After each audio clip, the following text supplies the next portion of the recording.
¿Tú te imaginas a Cristo en el pretorio? Ya no hablemos de los golpes que le dieron en casa de Anás o de Caifás. Dejémoslo pasar. La Biblia dice que los judíos podían golpear a un hombre por un delito, ¿cuántas veces? 39 veces. Los golpes se le daban habitualmente en la sinagoga, 40 menos 1. Y el presidente de la sinagoga contaba. Terminó. Los romanos golpeaban lo que les daba la gana. Y un romano de la guardia del gobernador, al que el gobernador le decía, examíname a este hombre, porque se rebela contra el César. ¿Tú sabes lo que hacía el soldado romano? Daba hasta cansarse. A Cristo lo doblaron como era habitual, sobre una columna. Esto era lo normal. Inclinaban al hombre que iba a ser golpeado con el pecho sobre una columna baja. Le ataban las manos por la parte delantera. Esto es como hacían. Esta es la historia romana. Y un soldado de un lado y un soldado del otro, con un látigo romano, que era un látigo de cuerdas al que se le ataban plomo o se le ataban huesos de animales, golpeaban hasta que las costillas aparecían por encima de la piel. ¿Sabéis? Y algunos no aguantaban el tormento. Así fue examinado Jesús. Y la burla de los soldados poniéndole una corona de espinas. Y la presentación de Pilato de aquel que no era ni aparentemente un hombre, sangrante y deshecho, delante del pueblo. Y luego el camino de la cruz.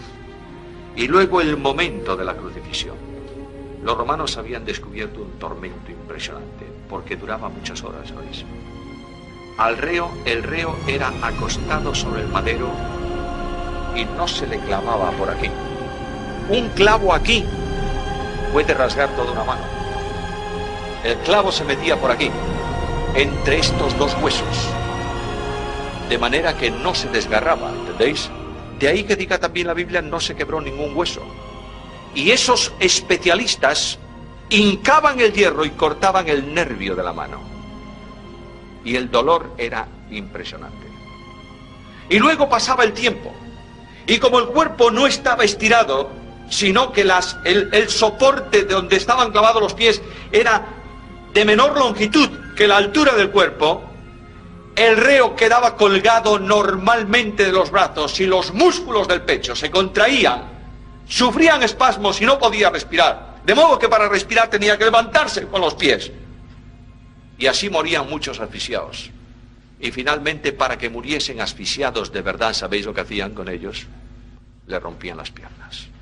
Un golpe certero con la parte de abajo de la lanza del hombre romano o con el martillo quebraba los huesos de las tibias. Y aquel hombre quedaba colgado y se moría asfixiado. ¿Qué os parece? ¿Qué os parece? Ahora, todo esto es tremendo. Pero lo más importante para mí, ¿sabéis qué es, hermanos míos? Es una pregunta que yo me hago esta mañana. Yo me acerco por la fe a la cruz hoy. Quiero entrar en el sitio donde el Señor muere. Y contemplo al crucificado. Y veo la angustia y el dolor y la soledad. Y pregunto al Señor, ¿por qué mueres, Señor? ¿Por qué? Y la Biblia me responde, el Señor te amó a ti y se entregó a sí mismo por ti. Y cuando yo recibo esta respuesta me pregunto, ¿y qué podré yo darte a ti a cambio de tan grande don? E inmediatamente el alma cristiana siente el impacto de la gracia, ¿entendéis? Y es en ese momento de comunión, de identificación con Cristo, que tú puedes decir, como dice Pablo en Gálatas, lejos esté de mí gloriarme, sino en la cruz de nuestro Señor Jesucristo. Oh, hermanos míos, queridos míos, la cruz de Cristo está muy lejos del púlpito de la iglesia en nuestros días, ¿verdad? ¿O no? Hablamos de santidad, tenéis que ser santos. Ay, de aquel que vaya aquí y allá. No, por favor. ¿Por qué no presentas la cruz de Cristo? Es bastante. Y dices, el santo murió por el pecado tuyo. Déjalo, no digas nada más, es bastante. Deja que el Espíritu haga su obra. Deja que el grande, que se cree grande y que es el perfecto en doctrina y el grande de los grandes en la iglesia, el sumo, el dechado, el admirable, déjalo que se enfrente con la cruz y tenga que decir, mi gloria solo es la cruz de Cristo. Déjalo, por favor. Oh, hermanos queridos, es necesario retomar la cruz y ponerla en el púlpito de la iglesia. Si no, no tenemos razón de vida. El Señor me amó a mí. De ahí que Pablo diga, cuando pide consagración, hermanos, os ruego por las misericordias de Dios. ¿Hay algo que puedes negar a Cristo esta mañana? ¿Tú? ¿Hay algo? ¿Eres capaz de decirle a Cristo por algo no, cuando Él dio todo por ti?